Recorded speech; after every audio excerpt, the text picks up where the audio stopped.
3. Hi there, this is James again from the CentralAmerica.com podcast, and this time I'm talking to an old friend of mine, a guy I've known and met and hung out with before, Lawrence Cohen, a New Yorker transplanted down here to Costa Rica. He lives in the Central Valley over in Heredia on the northern side of town, and he's a sax player, as you can see from the image of him right there. And I just wanted to talk to him about a couple of things about being a musician in Costa Rica, living in Costa Rica, life in general. So welcome to the podcast, Lawrence. How you doing, man? Good to see you. James, great to see you. Great to be here. Pura vida. Everything, todo bien. Everything is great.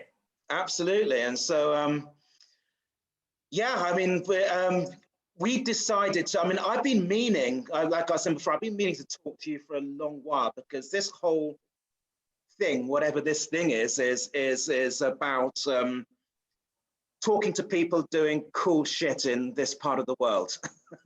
whether they're expats, locals, immigrants, whatever you want to call it. It's just people who are doing something out of the norm. And you are a saxophone player, a very good one, I may add. I have heard some of your stuff before, and you've just joined a band, and you're plugging your first real post-pandemic gig to come up this weekend. So yeah, that's why I wanted to talk to you. So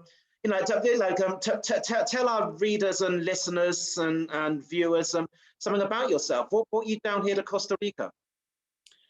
Well, I moved down here 2 years ago. In fact, April 1st, just a week from today. Happy April anniversary. Is my 2-year anniversary of moving here. And I started my thought process back in 2015. I had a good job that I lost. I was teaching in a school. I lost that gig. I got a little depressed, and I had an standing invitation from a mentor of mine in Ecuador, and he was really hawking me for about a year down and visit. He retired down there. So finally I had no more excuses, and he dragged me kicking and screaming down there. I spent 2 weeks in Ecuador. I had the best time. I had the time of my life. Whereabouts were you in Ecuador? I was in a beautiful town, which is almost halfway between Quito and the airport. It's called Tumbaco. It's a lovely town. It's about 2,000 feet, or about 700 meters lower than Quito. It's about 7,300 feet versus Quito, which is like 9,300 feet. Anyway, I visited him. We did a couple of concerts. We went to the beach. I had like a real vacation, a great time. And then I had a light bulb moment where I was talking to him, my friend Walter, and I realized that if I sold my house in New York, that I could actually move to Ecuador and never have to work another day in my life. And it really was like this epiphany. And then I began traveling to about 5 different countries. And Costa Rica took the prize. I wound up moving. So at the time then, because obviously like Ecuador was your introduction to a new life in Latin America. Were you thinking about? What was your process there? You're in Ecuador with your friends, and then you thought, rather than just like out and out moving to Ecuador, you thought, what I'll do once you realized you could sell your house and live down in this part of the world, you thought, I'm not going to marry myself to Ecuador immediately. I'll check out some other countries, or was it just Ecuador didn't grab you that way, or how was that? Well, it's a big decision, and so I realized that I had a lot of options. I mean, it's a big world out there. There's a lot of amazing places. That kind of part of my brain, that switch flipped, and I became a traveler again after 25 years of really not traveling much, being a workaholic. Yeah. Doing gigs and teaching in New York, which was great. It was great, but I traveled to Guatemala and Mexico, Colombia. I made a bunch of trips to Ecuador and Costa Rica, and for a number of reasons, Costa Rica seemed to be the best fit for me. I would say the reasons are, I had a good network. A former boss of mine, who I found out was retired down here. I connected with him. I made a lot of good musical connections. I made 3 trips here before I moved. There's more opportunity for someone who wants to be an entertainer. There's more tourism dollars. There's more money sloshing around in Costa Rica by far than Ecuador, because it's really a much more stable government. The infrastructure is much more developed in Costa Rica than in Ecuador. It's less third world. So there's more opportunity for me to perform and be an artist in Costa Rica than there is in Ecuador. Also, more playing opportunities. Right. Yeah. I mean, also as well. I mean, I'm from a musician's point of view, or even from a touring musician's point of view. Logistically, like Costa Rica is a much smaller country, so I mean, you can you can go down and do like gigs at the beach and be back. I mean, Ecuador, although in South American terms it's a small country, it's still a lot bigger than Costa Rica. I mean, does that sort of play into it as well a little bit, I suppose, or? Probably not at the time when you first came here, but maybe now. I don't know. Well, there would have been some good opportunities in Ecuador.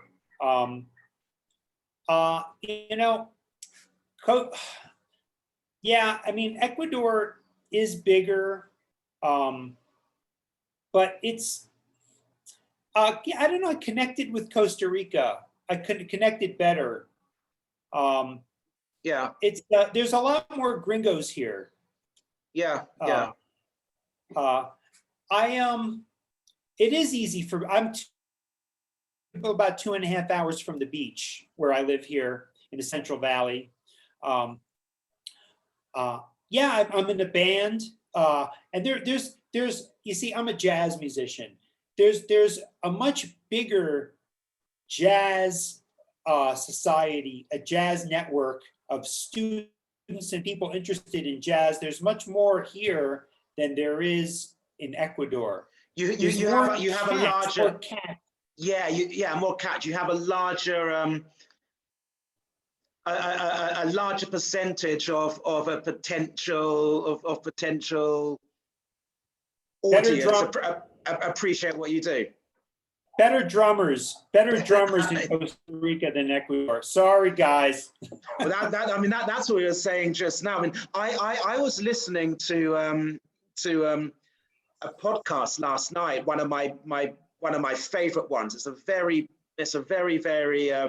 British one. It's about football, about soccer, and what they do is they take a game from history and then talk about the culture around that date. And so last night they were talking about April 1990, a game of soccer in the UK in April 1990.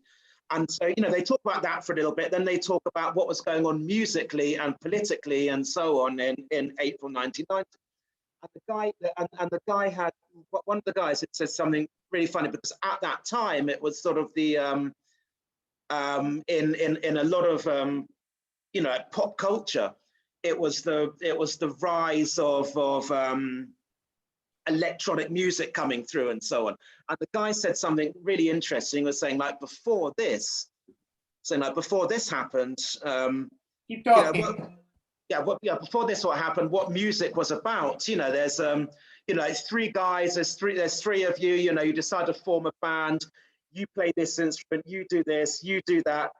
Shit, now we need to find a drummer. And like finding a drummer was always difficult. And I'm guessing that's what, you know, and like his point was that like after 1990, when like electronic music came, you know, so that became less important because people started doing it on their own. So I'm guessing, you know, even the jazz, you know, like finding a drummer is always the hard part about being in a band.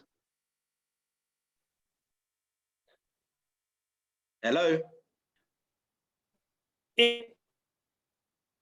I think that's crucial. Very skeptical. The band that I'm in here is called the Poison Dart Frogs. It's a blues, rockabilly, and boogie, kind of old school blues and rockabilly. And they were a trio, and they had big crowds of people coming to hear them. They were okay. Then I joined them, and then they got better. And then during the pandemic, they said, "Oh, we got a new drummer," and I met first rehearsal, and I heard him play. I got very excited, and so I'm very excited about this this band now. This is one of the good things I've got going on in Costa Rica, among a bunch of other things. I'm very thankful for. Things have come together amazingly well here for me. Yeah, I mean, 2 years here. You came. You know, you just said when you arrived here, you came here kind of coming out of a rut in your life, and you know, I mean, you started traveling around a bit, checking out places, and yeah, I mean, 2 years here, and your life has completely changed. You are far from in a rut now. You got married last year, I hear. Yes, I got married. I just want to mention that when I arrived in Costa Rica, I came by myself with my dog, and I got scammed by some gringos who rented me a place in Escazú, San Jose, Costa Rica, Escazú, which turned out to be just a horrible, moldy house, casita, with a lot of mosquitoes and a bunch of other issues. And our mutual friend, Fernando, connected me with my current landlord, which is across the valley here in Heredia. Really, I take credit for making the friends who turned out to be the people who helped me here. You know, that's really having friends, making friends, has been the complete difference. I have like circles, maybe 3 circles of friends. I've got friends that I made in the musical community. Then I have friends who are like more of retirees. And then I have my neighbors here, just who I have some wonderful neighbors who have now become very good friends, including my neighbor Desmond, who's Welsh, who's been in Costa Rica for close to 30 years. He connected me with my Spanish professor who lives up the hill, this nice lady. And my Spanish professor introduced me to the woman who's now my wife. Yeah. So a lot of good luck, but you make your own luck though. So yeah, absolutely. I mean, it's yeah, it's just, you know, it's just like connection upon connection upon connection, and you know, I feel like a series of miracles, actually. That's the way it feels to me. I couldn't have dreamed that I would be in this situation here, living here with this incredible woman, now starting this band. I feel very lucky. I mean, I think I made some good decisions. If I had been in New York as a freelance musician during COVID, it would have been a disaster.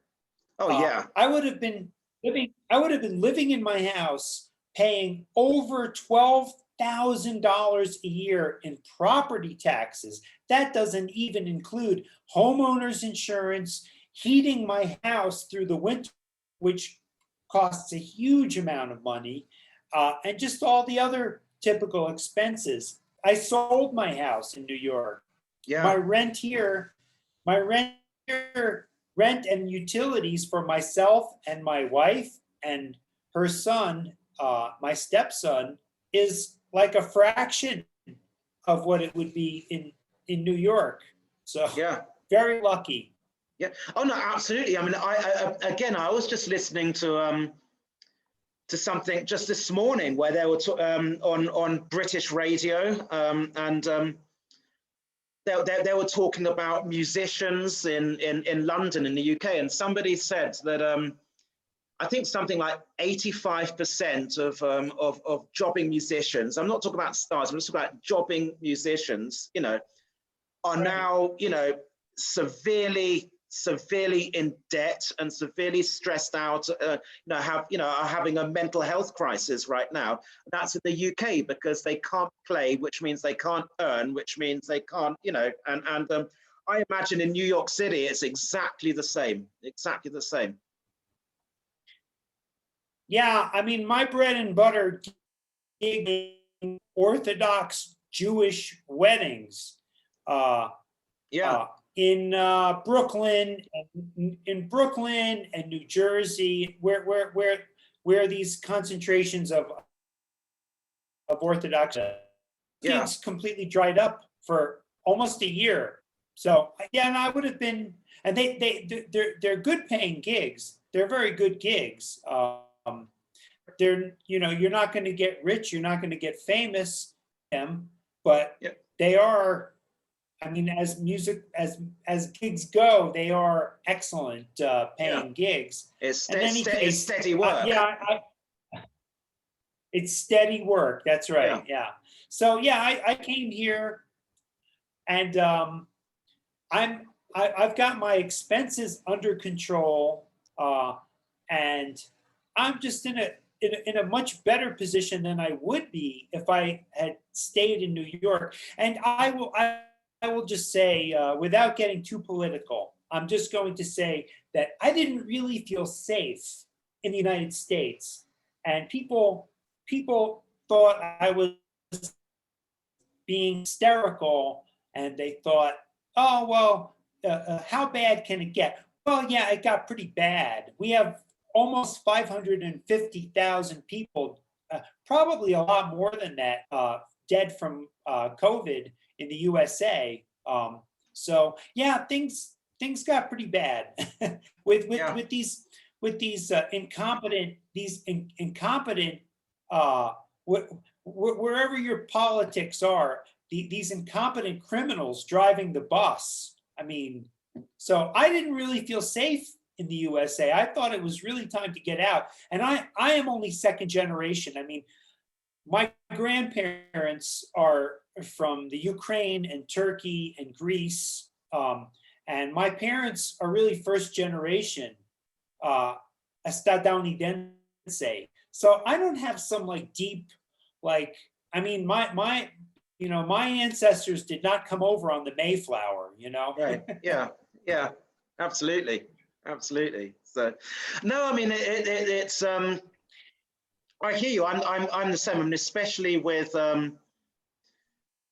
this past year, this whole, the pandemic, I have been, as much as it has been incredibly difficult financially and everything like that, I am super glad that I've been here in Costa Rica and not over in Europe, not in London, where it's been a nightmare, you know. And so I completely hear you. I mean, like I feel blessed that I've been here in this country all through this, you know. So I mean, as much as I can sometimes bitch and complain about blah blah blah, at the end of the day, I'm happy to be in Costa Rica, and I think that was, you know, I mean, obviously I'm here, we're both here pre-pandemic, but that's gone on one of those things, one of those correct decisions which paid off somehow, you know. For me, very, very, very much so. Hey, by the way, I just want to mention that there's an expat Facebook page of UK citizens who moved to Spain. And, I know, I've seen it, yeah.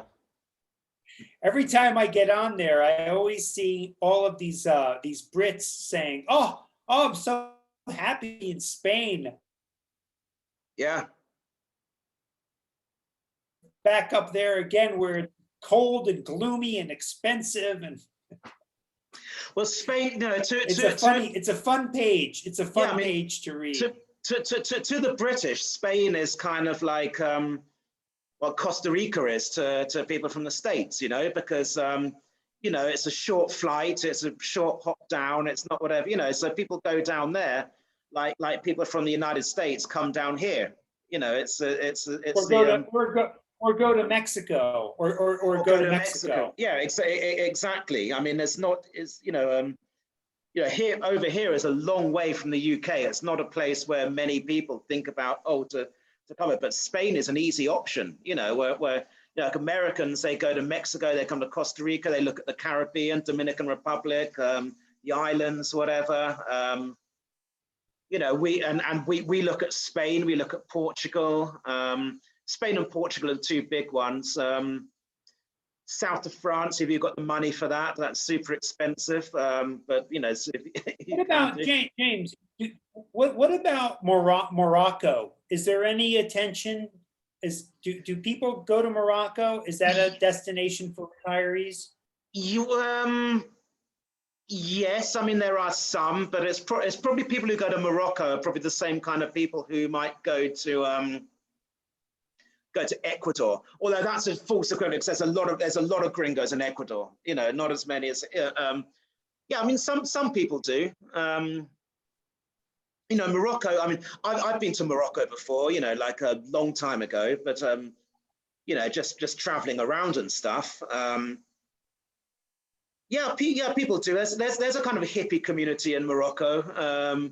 You know, like back in the day, you know, when you had the Rolling Stones and so on, and yeah, you had a lot of people. You had writers and artists and things going down, hanging out in Marrakesh and so on. You know, so there's some kind of semblance of that. You know. You know, the monarchy, the Moroccan monarchy is fairly enlightened. Yeah, fairly. I mean, there are the radical elements, but Morocco is a pretty safe, pretty moderate Muslim country. Absolutely, yeah. It's one of the one of the most ones. I mean, you can get a beer in Morocco for a start. You know, you can. Yeah, it always has been. I think it might well be because it's not so much an Arab country. It's that they're Berbers. You know, they're more. I don't know. You know. Yeah, they're really not. They're really not Arabs. Yeah. It's. They're Moroccans. Like you said, they're Berbers. Yeah. Yeah, and you know, Morocco it's a different culture. Yeah, absolutely. It's. I mean, yeah. I mean, God, I went to Morocco in the '90s, so it's a very, very long time ago. But it was. I liked it. I enjoyed it. I never thought that, God, I would like to live in Morocco, but you know, maybe one day I'll go back there and I'll change my mind about that. I don't know. It's like, but as far as your question goes, anyway, as far as like, is there an expat culture in Morocco?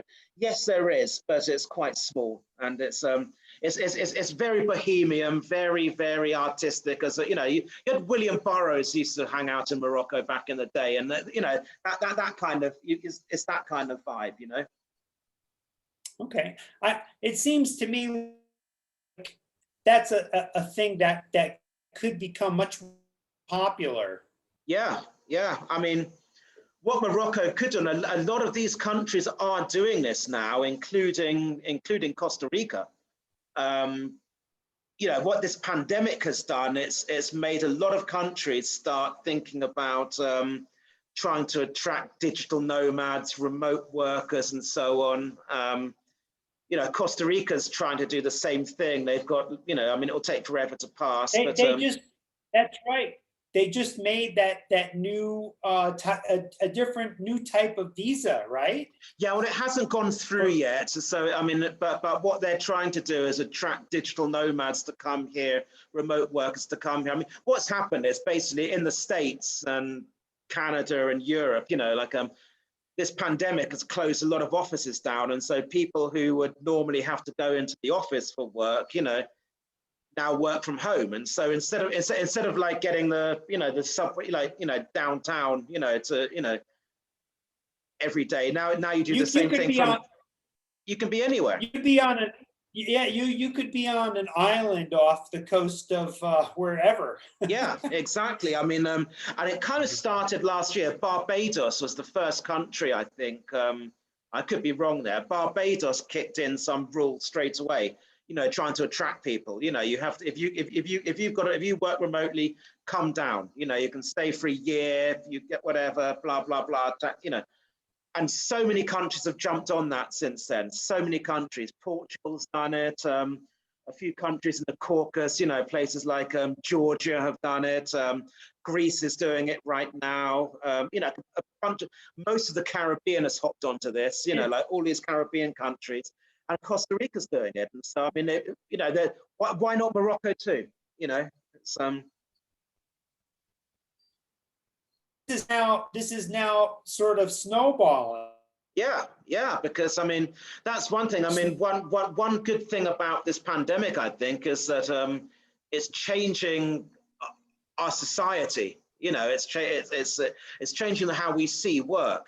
You know, you have, you know, all of these people who thought they had to go down to there was no other way than going to the office every day. That's done now, and I don't think that's ever going to come back again, or at least not to the extent that it did do. I mean, I could be wrong. I mean, offices will reopen, but you know, the genie's out the bottle in that. You know, people, you know, if you can do your job just as well from your living room sofa than you could from your cubicle, then why not from, you know, like a rental home on the beach instead of your living room sofa instead of your cubicle? You know, it's in fact, very likely you can do an even better job. Very likely. Absolutely, because you're less stressed. You have, you know, you're that less stress, you know, makes you more productive. And so, you know, there's been studies about this. You know, I mean, you know, people have seen the benefits of remote working. You know, and of being able to do that. And what is this pandemic forced that. Sorry, go ahead. What country is it that changed their workday from 5 days to 4 days? What country? I just read about this, and not only have they found that productivity did not go down, that people do as much work in 4 days as they used to do in 5, but yeah, the society is happier, less stressed out, more leisure time, quality of life is improved. Wasn't that Sweden? I'm thinking it was Sweden. Second. I might be wrong. We have a lawnmower now. It's just hang on. One sec. All right. Okay. All right. He'll make another pass in 5 minutes. Anyway, what were you saying? I'm not saying I think it's Sweden, but I might be wrong there. I could be completely wrong there. I have a feeling it was Sweden that had done that. I mean, but it's right. I mean, in all honesty, you know, people don't. You know, if you have, you know, like you're in the off, you're expected to be, you know, like 9 to 5, Monday through Friday, you know, 40 hours. You don't do 40 hours of work in that time. You know, you probably at most maybe do 15 or 20. Do you know what I mean? And the rest of the time is procrastination. So like, why not?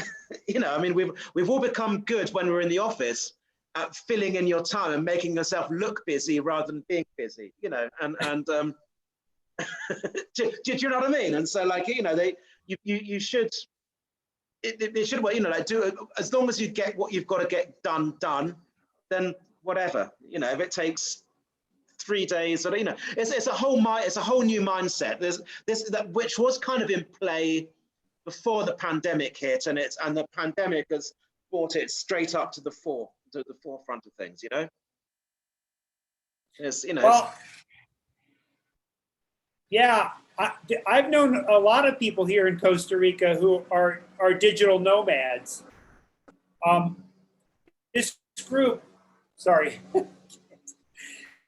this group, Facebook group called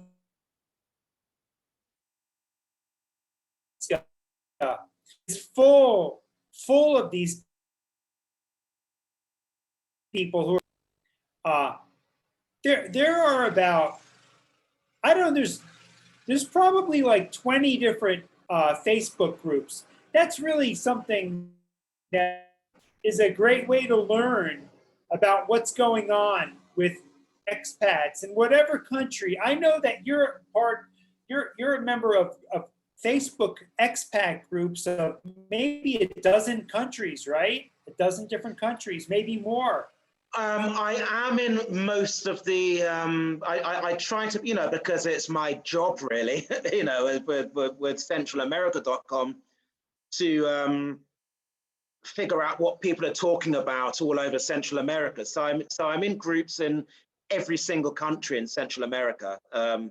You know, Belize, Costa Rica, Panama, Guatemala, Nicaragua, El Salvador, Honduras, and did I miss anyone out there? Sorry if I missed you out. Mm-hmm. Whichever country, you know. So I'm in all of those countries, absolutely. And I don't really participate in a lot of them, but I do watch and see what they're talking about, because it gives us ideas for content, what to write about, or what to ask people about, what people are talking about. It's relevant to me and my job to know what expats in Guatemala are talking about, for example, although it's not relevant to me personally because I don't live in Guatemala, but I do want to know what people are talking about there, you know, and in the other countries as well. But it's funny, you see which ones are more responsive, you know, where you see the kind of like mood of people, and the Costa Rica ones are so much. Maybe it's just because there's more people in Costa Rica. There's more expats here. The Costa Rica ones are so much more argumentative and political and all of that bullshit. You know, it's you know, it's draining. The nicer ones, I think Guatemala is really nice. There's a lot of expats out there. They're a lot nicer and more helpful. The El Salvador and Honduras ones, there's very few people in El Salvador and Honduras, although the Roatan Honduras one has a lot of people in it. Again, they're nice, not so much arguing. You know, Costa Rica has by far the more argumentative ones in it, and I just think that's I just think that's a reflection of the amount of people there are here. You know. Okay. Certainly, there is a lot of argumentative in these groups in Costa Rica. I used to be one of them. I used to be one of them. I admit it. But I try to step back from that now. A, because it's boring, and B, because I just not, you know, I just rather kind of observe than participate nowadays. You know. Well, I am continuing to detox politically from from the United States, and I feel I was down here for 13 months without visiting the USA during the pandemic. I went back earlier this month for the first time because I had to, because I thought my visa was running out, which it was until they changed it. Then they the changed very it to last June. second. By that time, Yeah. by that time, everybody bought their plane tickets. But anyway, I care very much about what's happening in the United States. But with my new life here, you know, I just got married 7 weeks ago. And I am not as engaged online. My wife, she takes my tablet out of my hands at least 3 times a day and puts it down. Good for her. Good for her. I mean, that's the thing, you know, when you say you're not as engaged online. I think being engaged online, I think sitting on these Facebook groups and arguing with people and this and that, it's a sign of an unproductive, empty life. Do you know what I mean? And I admit I've done it myself. You know, I'm not.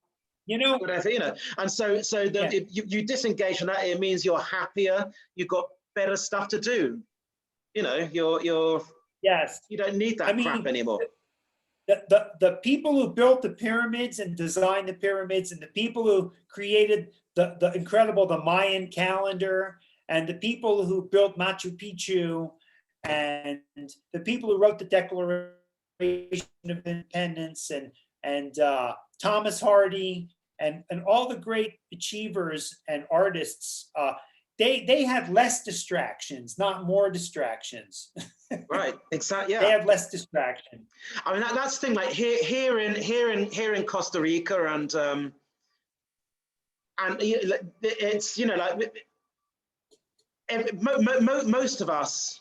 By us, I mean the foreign community, the expat community, or the, you know, I mean, I'm an immigrant, not an expat, but you know, but that's another. Put that aside. Most of the expat community are retired, and so literally do have not much else to do apart from sit on social media, and you know, I think I'm going to say that if there wasn't so much xenophobia in the United States, and people were more open to the idea of traveling, and if people were aware of the quality of life that they could have on their fixed incomes, I think you would see millions and millions and millions of more people leaving the United States. Oh, that's of course. just my opinion. But do you put this? Do you put that down? And you know, that's an interesting point there. Do you put that down to xenophobia in the United States, or just lack of awareness? I think it's a combination of xenophobia, and people are just not very curious, and people simply don't think outside the box. They don't have awareness.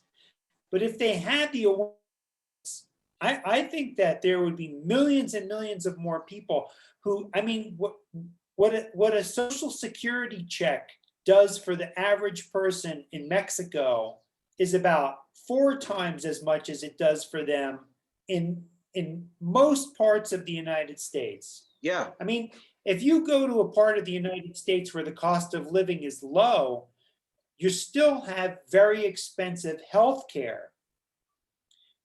And you still have a lot of other dental, I mean, the amount of money you save just on medical and dental, especially if you're above the age of 60 or 65. Yeah. This is huge.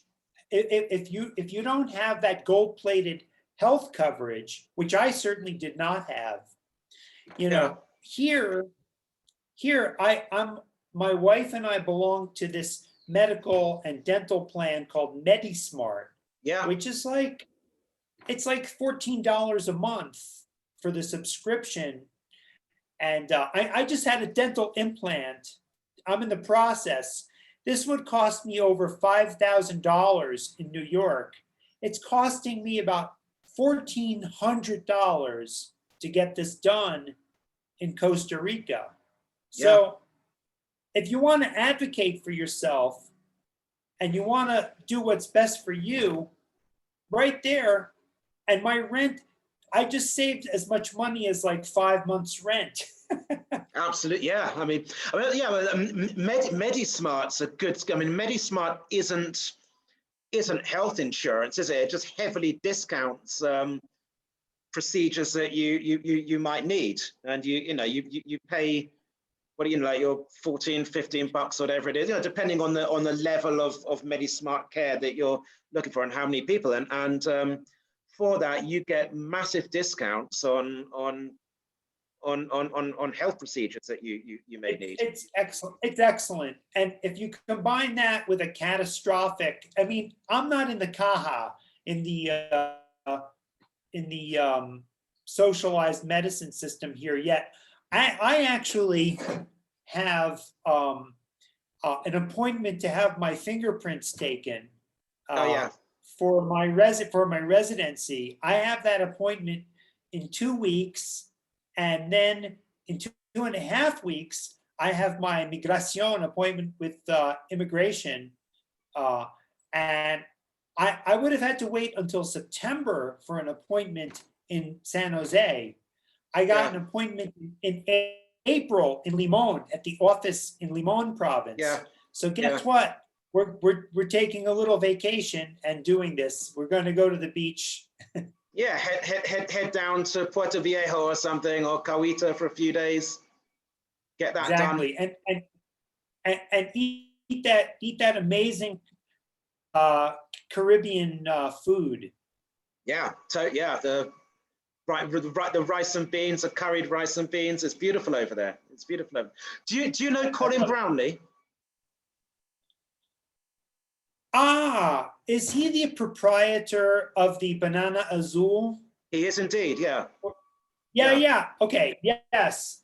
And I've had dinner. I've never stayed there, but I've had dinner at Banana Azul. They have a fantastic restaurant. Yeah. Puerto Viejo. Yeah. I mean, I was just going to say, while you're down there getting this sorted out, go and say hi to him. Go and have dinner there again. He's just opened up a store as well in his hotel. Like a sort of like mini mart thing, it's a good concept that he's doing there. Okay, I am going to do that. He's friends with Fernando as well.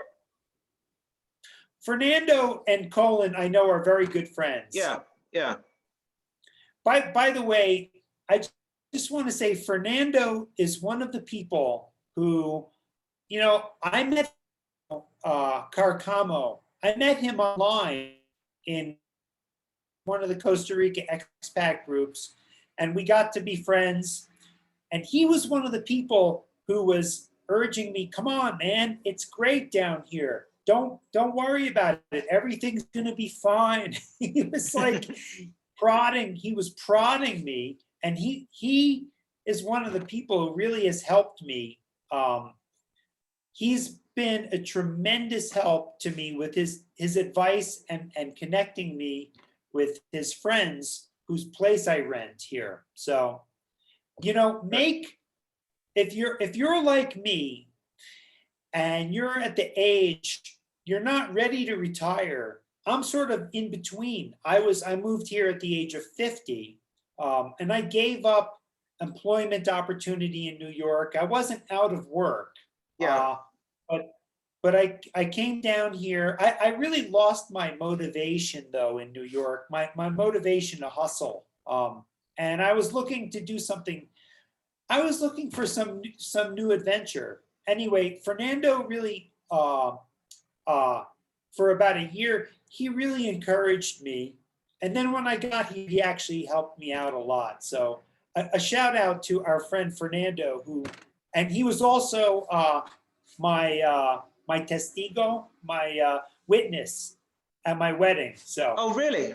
Oh, that's good. That's great. I didn't know that. So I haven't seen him myself since well, before. I mean, I haven't seen him at all since this whole thing started. So I think the last time I saw him would have been Christmas 2019. So just before, a few weeks before the pandemic started. But then, I haven't seen many people since this whole thing started. So it's, that's, everyone's been, hunkering in pretty much, haven't they? So, but I stay in touch with him sporadically here and there. But I should reach out to him more and see what he's up to. I know he's like spending most of his time in Nosara, isn't he? Right, through this. So. Well, he just built a house. He just built a house in Nosara. Have you seen the pictures of it? I haven't. No. I have seen some of them. Yeah. With the tree, with the mosaic of the tree in the doorway.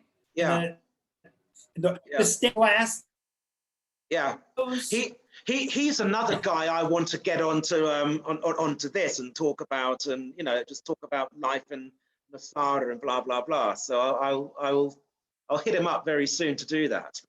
But he's a great guy. I've been friends with him myself for a long time, and you've known him longer than I have. Yeah, I mean, well, we've both been here in Costa Rica longer than you, so that's how it goes, But he's how long have you been? How long have you been here, James? Oh, 20 years. Oh my! I've been here since 2000. Wow. Oh my goodness! You've seen a lot of changes. A lot of changes. I have, yeah. Although it's more like it's kind of like the analogy of like boiling a frog, you don't. It's changed dramatically. I mean, like if I, my being here in 2000, 2001, and if I'd gone away and then come back now, I'd be blown away with the changes. But as you've been here all through this, it's kind of you don't notice them so much. But yeah, I mean, this country has changed immeasurably so. One thing I'm always interested in personally, I love stories of people. I like to hear from people who've been here since the 70s and things like that, and the 70s and the 80s. That really, really interests me. And I'd like to talk to more people about being down here. Then I've got a friend of mine who's like Jim. He came here I think he first came here in the 1950s. He sailed down. And he was in Playas del Coco, like up in Guanacaste, and like hearing him talk about Playas del Coco like in the 50s and 60s is amazing. Can you imagine? It was really a frontier, really. Yeah, there's another friend of mine who's he's a Canadian, Aaron. He lives in Santa Teresa, and he was born here in Costa Rica. He's Canadian, but his dad came down here. Was like came down here surfing in the 60s and 70s and stayed. I'd like to chat to his old man about that. As well. That kind of stuff. Really, I find that infinitely more interesting than me just being here since 2000. It's just those times being back here then. I'm just a 2-year. I'm just a baby. I've just been here 2 years.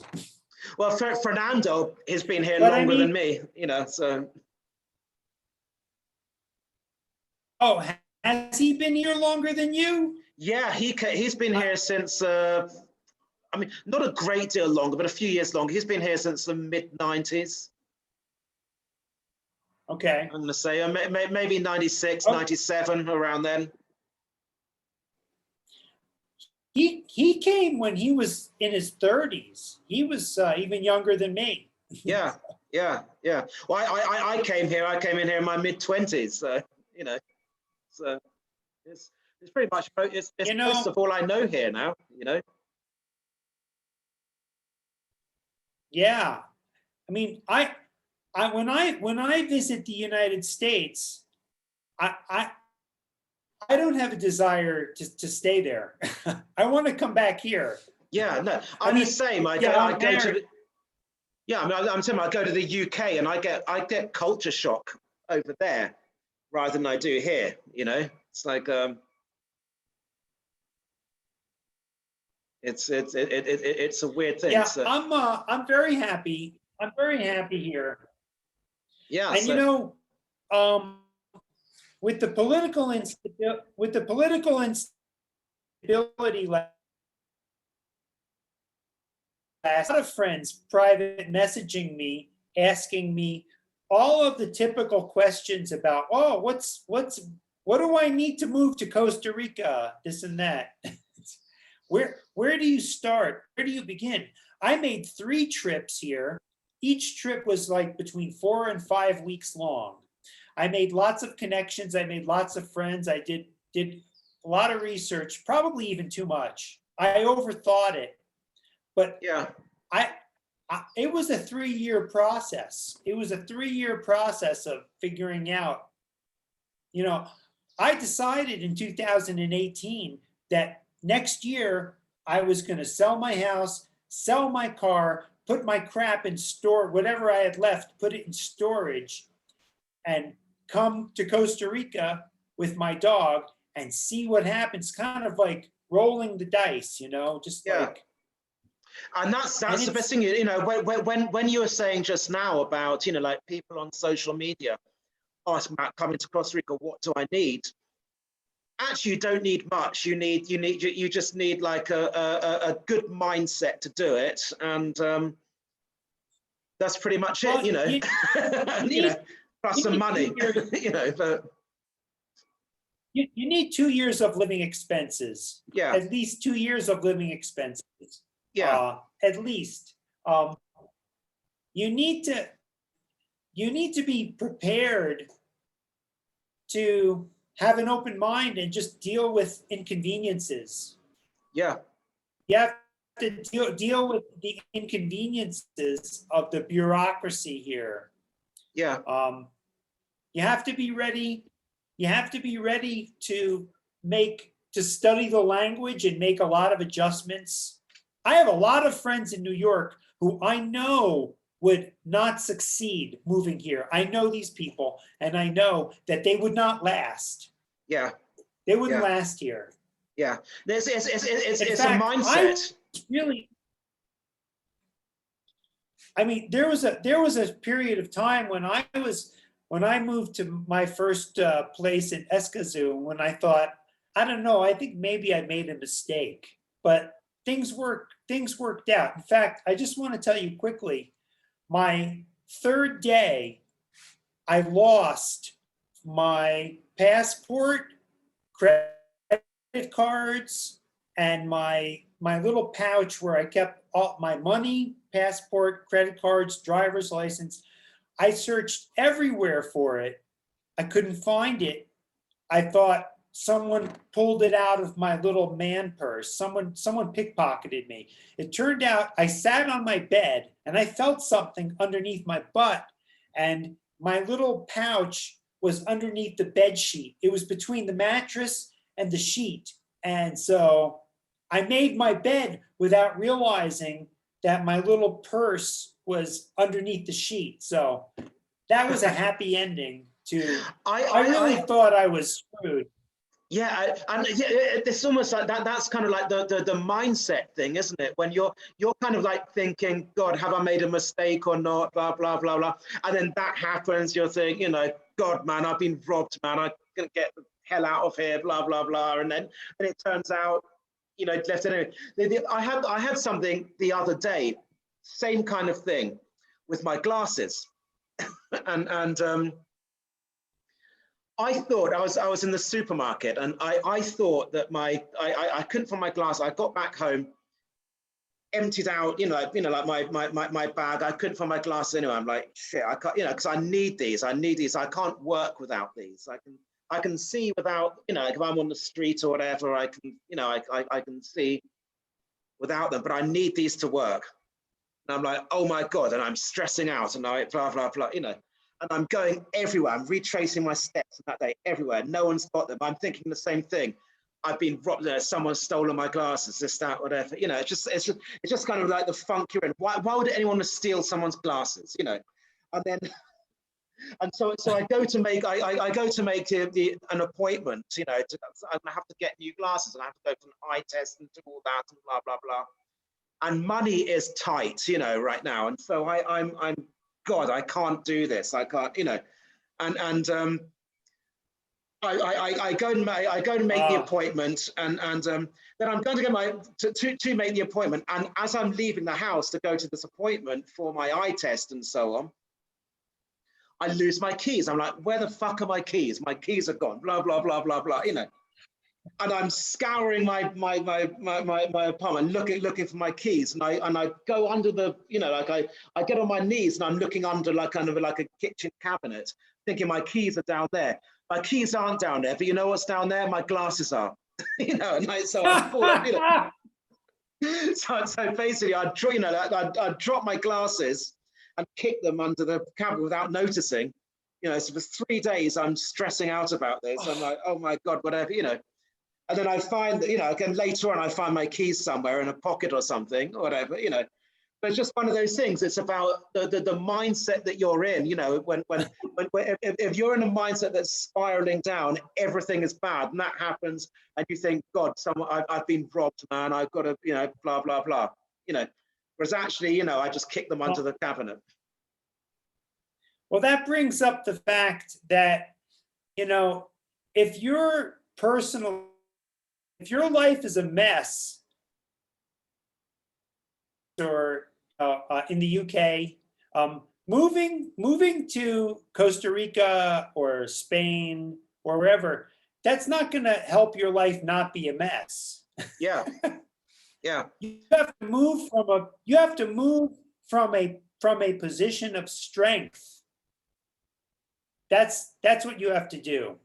Absolutely, absolutely. You have to make from a position of strength. Yeah, that's all. Absolutely. So let's now. Sorry, go ahead.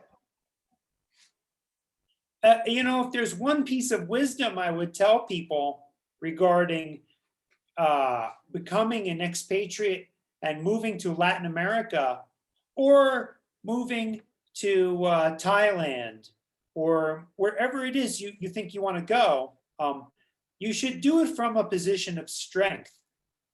You should feel like you have real control over what you're doing, and you should you should make plans. Don't over plan, but you should have, like I said, at least a couple of years of savings to sustain you. You can always make your way back home and find a job. You can always do that. But but if you're gonna go, then you should do it. I mean, you can't be running away from your troubles by going to a new place like this. Yeah. Although my friend Phyllis, and I think you know Phyllis. Yes, in Nosara. She said to me something.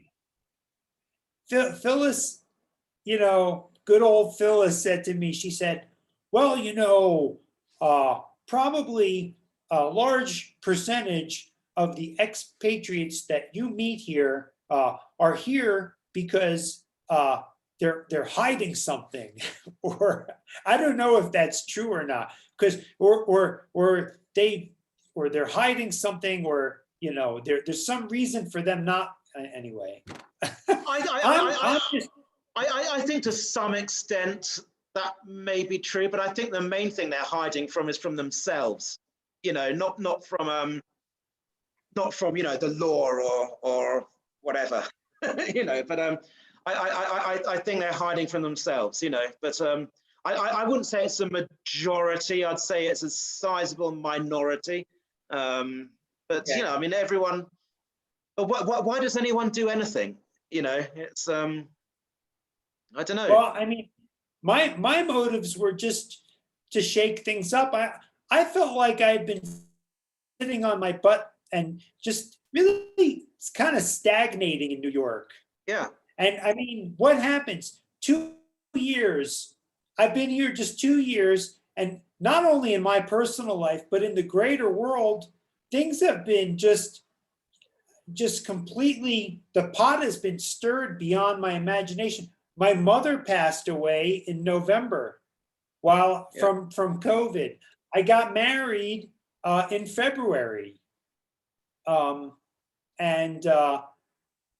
it's been like 2 years of big life changes since I came here. I don't have an explanation for it, but yeah, no, I mean it goes back to, as we were saying, it's a combination of good decisions and luck. You know, some combination. Yeah, Some and as I was also saying, everything is a combination of your own decisions and luck. You know, either good decisions, bad decisions. You know, everyone makes bad decisions, everyone makes good decisions. Try and make one of them outweigh the other, and then the luck will come, I think. You know, and that's certainly something I struggle with in my personal life, but I'll get there. I was going to mention this band that I'm in here, the Poison Dart Frogs. Let's talk about them, and let's plug your, you know, let's plug your gig coming up. We are playing in Atenas, March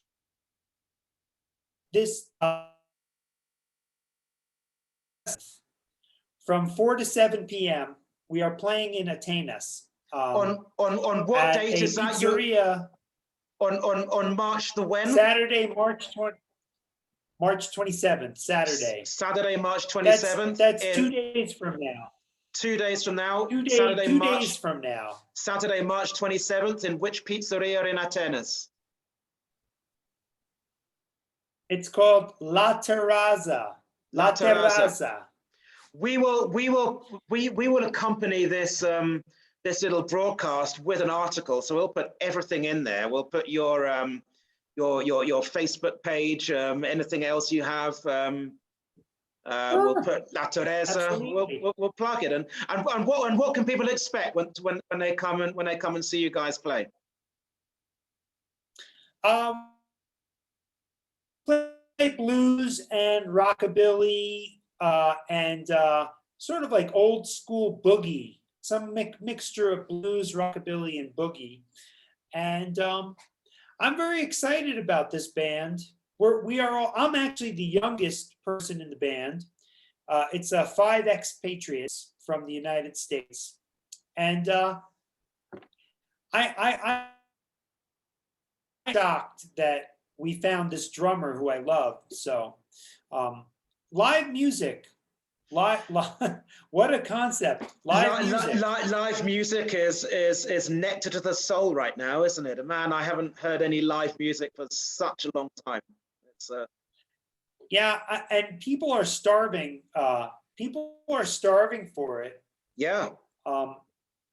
Absolutely. You know, people are starving. People are starving for a lot of things right now.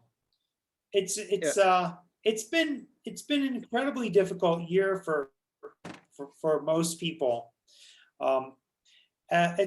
Anyway, I'm very excited about this group. I would love it if I don't think I can do this, but if you go to YouTube and you put in Poison Dart Frogs,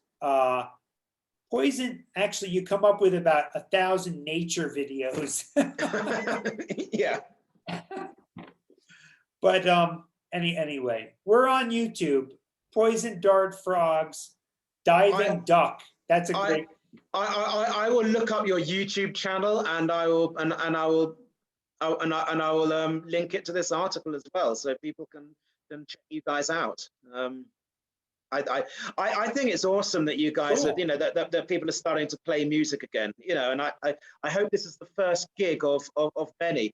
So give us a very quick blast right now, just a couple of seconds of what you do.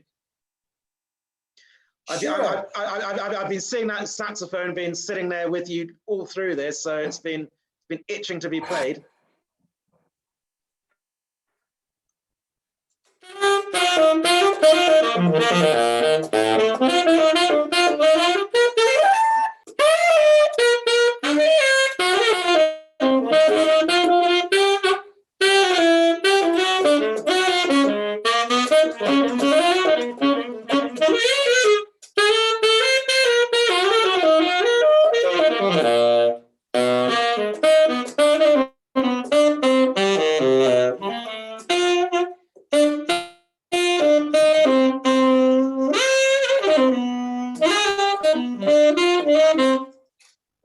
Awesome.